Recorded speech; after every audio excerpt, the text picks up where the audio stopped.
In this video, I will solve your doubts about how to transfer Google Play Games data to another account and whether or not it is possible to do this.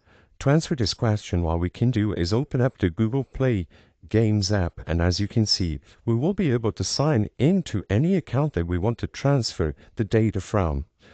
As I am logged in, we will be able to go into our profile page, click the three dots at the top right corner of the screen, and access the settings page. Now, if we browse through all of these settings, you will notice that any of them will be able to help us transfer data.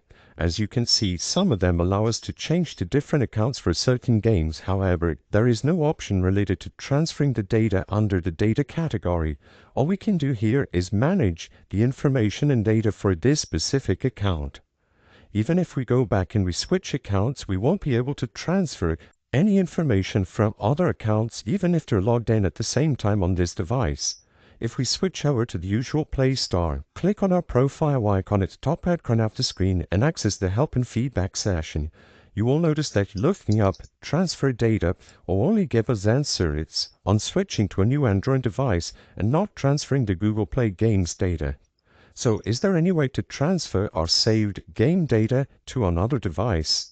Sadly, as it stands today, unless the developer of a certain game allows you to transfer your game data, it is impossible to do so through the Play Store. This is because Google does not save your game data, only the game themselves do. So for example, if you are playing something like Honkai Impact, what you would have to do is sign into the same account. Basically, this depends from game to game, and if the game offers a way to transfer the data, you will be able to transfer it to another account. Otherwise, it's impossible to save your data to another account. The purpose of this video is not to spread misinformation, but to let people be aware that this is something determined by the developers of the game and not Google Play Store itself. If this video cleared up any questions you had, please be sure to leave a like and subscribe for more quick and easy tips. Thank you for watching.